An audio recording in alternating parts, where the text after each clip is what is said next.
Welcome back to Think Big with Lasindu, and we have had a quite a eventful week. And I want to address few things in this episode because we are heading towards a new world. And I'm not just saying that, and I will prove it to you guys where we are right now today. Because I often see that when people say that, or they want to become rich, or they want to make money, or they want to become successful, they say that, but they don't act towards it. They don't even study them. Just think about this.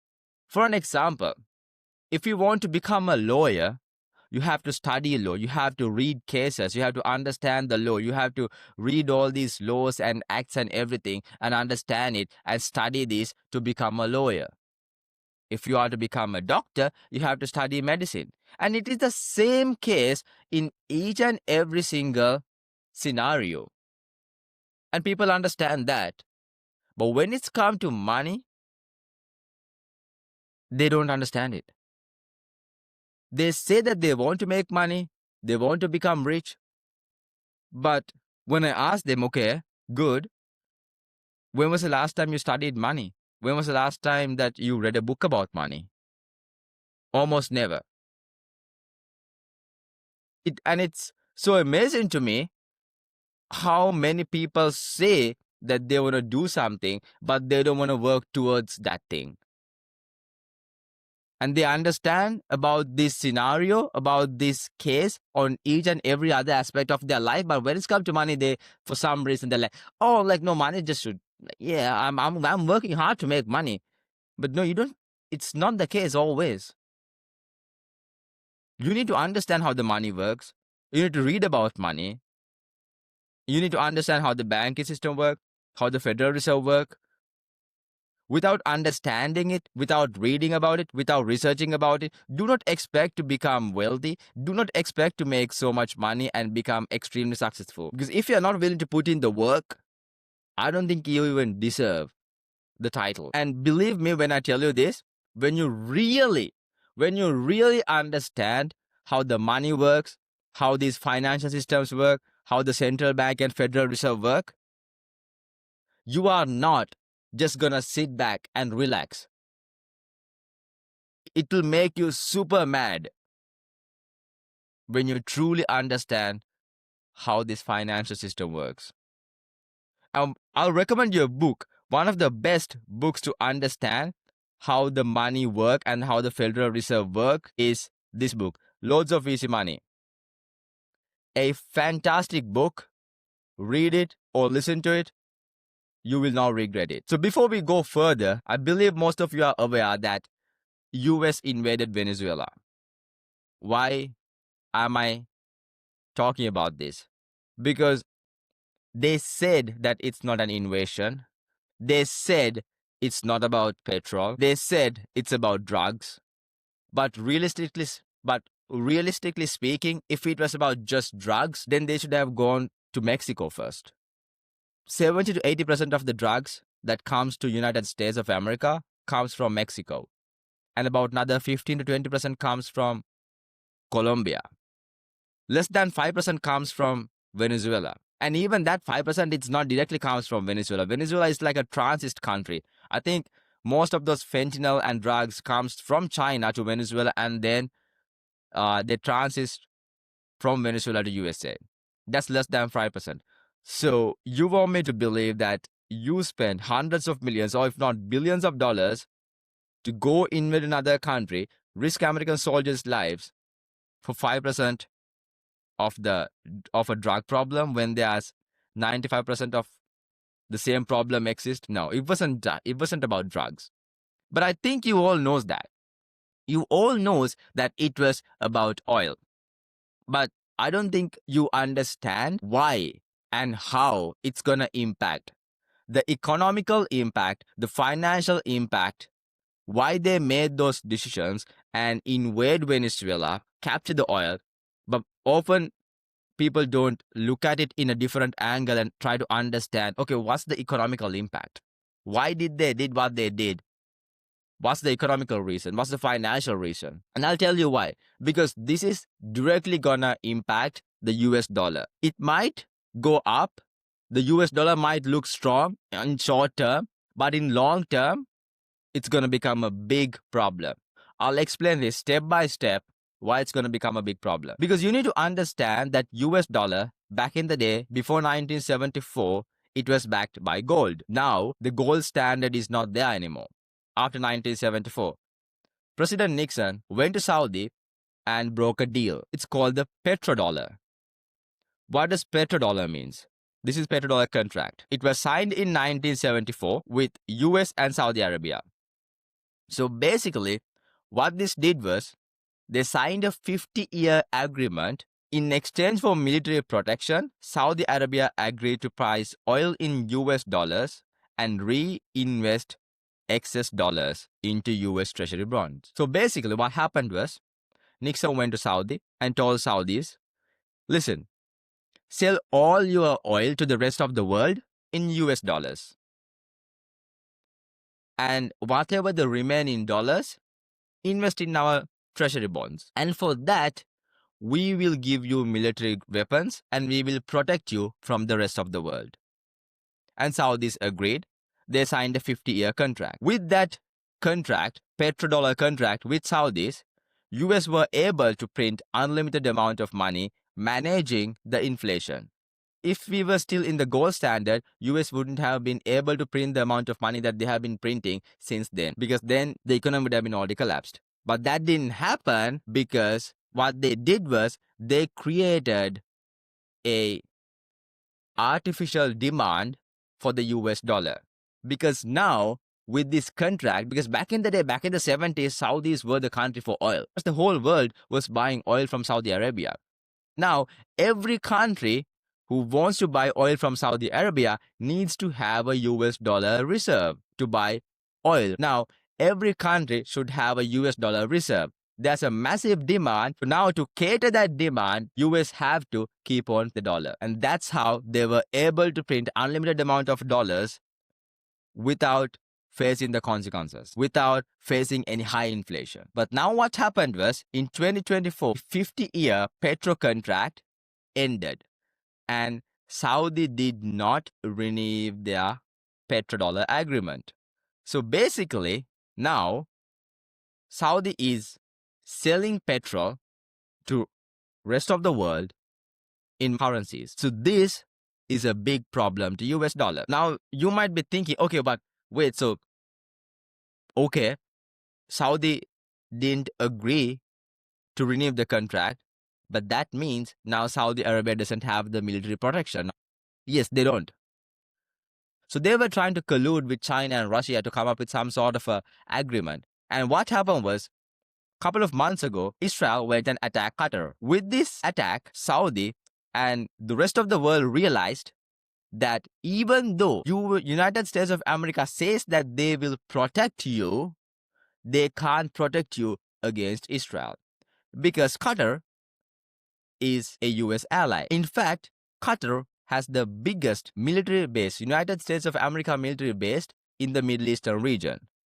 The reason why Qatar agreed to have that military base in their country for the protection, but US were unable to protect against Israel.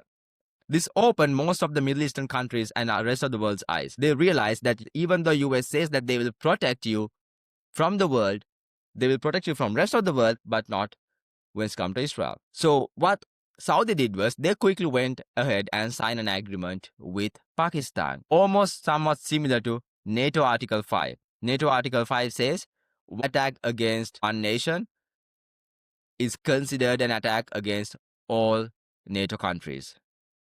And Saudi went and signed a security contract with Pakistan saying an attack against Saudi is considered an attack against Pakistan. And why is this important? Because Pakistan have nuclear weapons. So now you understand that US dollar is not backed by petrol anymore. Now you understand that there's not a big demand as it used to have from the rest of the world. But still it does. Now don't get this mistaken. within those 50 years, US pretty much made sure that they are the world power and also they are the world reserve currency. And it's not easy to replace that 50 years of demand within a year or two. US will be the reserve currency of the world for a long time. But you need to understand there's no big demand as it had before. And also now US cannot print unlimited amount of money like they used to do because of the demand. It's basic demand and supply in economics. So that's one reason. And the first reason and the second reason kind of go hand to hand because US does not have a big oil reserve. In United States, the oil reserve right now, it's really, really low. Because in 1970s, they didn't have any barrels because US dollar was backed by gold. And then they started stocking their oil reserve from 1970s. So in 1980s, they had about 107 million. 90s, they had almost 600 million. By 2000, it went little low, 540 million barrels. And by 2008, when Obama came into the presidency, Obama had about 700 million oil barrels. And in 2016, they had about almost 700 million. Obama didn't use much. And in 2020, from 16 to 20, during Trump's first administration, Trump used a little bit of oil reserve. Then it went down to almost 640 million barrels. And by 2024, 2020 and 2024, this is important. Biden used so much of their oil reserve. The oil reserve almost went down in half. It went down to like almost 400 million barrels. And you need to understand that 400 million barrels is nothing. It's literally nothing. It's not much, especially to a country like United States with 300 million plus people. It's nothing. So you had to go in and take those barrels because Venezuela have 300 billion, more than 300 billion barrels. US have only 400 million barrels and Venezuela has 300 billion barrels. Big difference. And now you understand US dollar is not backed by petrol anymore. Saudi and US are not in good terms. Also, listen, also you need to understand politically they will pretend as they are in good terms, but you need to give more attention to what's really happening behind closed doors. Right? And second reason is United States oil reserve is really low. 400 million barrels is nothing. Now, Saudi is not going to give them as much as oil because the rest of the world is also buying. So, US had to figure out a way to go and get more oil and increase their oil reserve. Now, one could argue, okay, why didn't US go ahead and buy those oil from Venezuela instead of invading? That's a fair question. And that's why it directly going to impact the first reason why what I said. Let's say in a dream world, United States of America got a good deal for, let's say, 100 billion barrels. America didn't have the money to pay. America is already in almost $40 trillion in debt. And US dollar is now backed by nothing. Their demand is decreasing from the rest of the world for the US dollar. They can't print unlimited amount of money anymore like they used to because it's backed by nothing. So they didn't have the money. They could have released more treasury bond. And who's buying those treasury bond? Feds, other countries like China, Russia, and increase their debt to more. They couldn't. US couldn't afford that. So those two are main reasons. And there's another reason. I believe you might remember when Israel attacked Iran last year, about 6 to 8 months ago.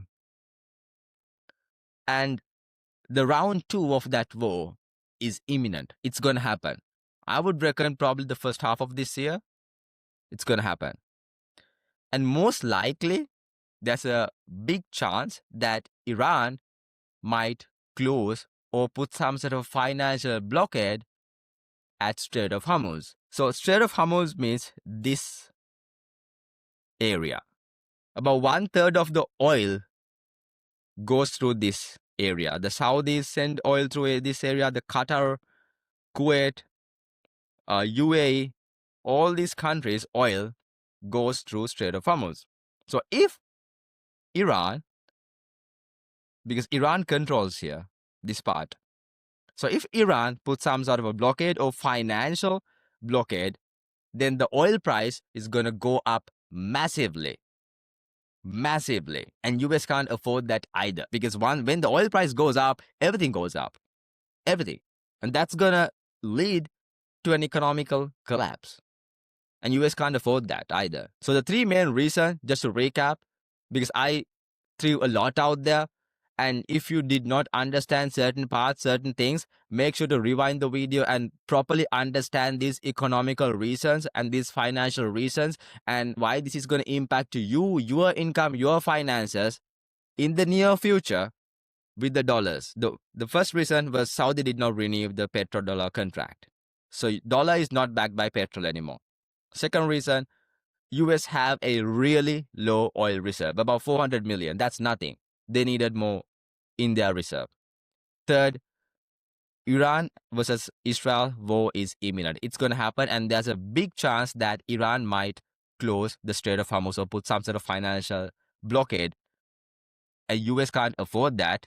US can't afford high oil prices, so they need to have a big oil reserve to keep supplying to their citizens. I see those three are the main reasons why they attacked or invade Venezuela and captured Maduro and got those 300 billion oil barrels. Don't be mistaken. Like, it's not like the drug wasn't a thing for the Venezuela invasion. And also there are other reasons as well, because Maduro was in touch with Russia and China to send oil and stuff like that, because Trump mentioned the Monroe Doctrine. There are multiple reasons as well. But I'm only talking about the economical reasons and the financial reasons, because I want to directly show you how this is going to impact to your income, to your finances in the near future. There are other multiple reasons that are not directly tied to economical and financial reason, and that are not directly tied to the US dollars. So I'm not going to dive deeper into those stuff about the Monroe Doctrine and stuff like that. So with this invasion and with this capture of Nicolas Maduro, Venezuelan president, what US showed to the rest of the world was, none of y'all can go and invade a country or do anything like that, but we can if y'all do not play by our rules. You might know that Russia, China, Brazil, Iran, they are forming another kind of a superpower called BRICS to go against US. What they did was, there are countries that BRICS have invited to join BRICS, but whatever the countries that sort of on the fence didn't know whether to join BRICS or not,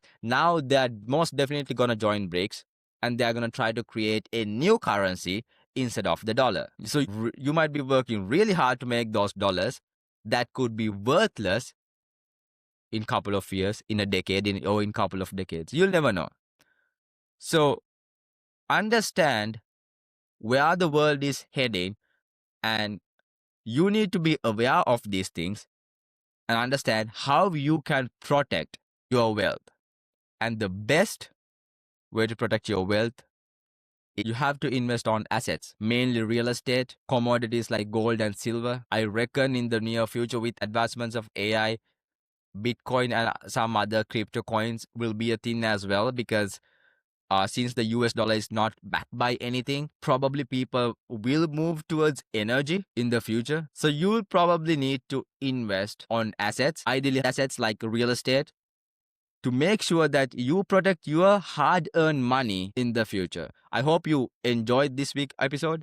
I hope you learned something, and I hope that you will start looking at the world in a different angle and try to understand what's really happening around the world. Until I see you guys in my next episode, stay safe.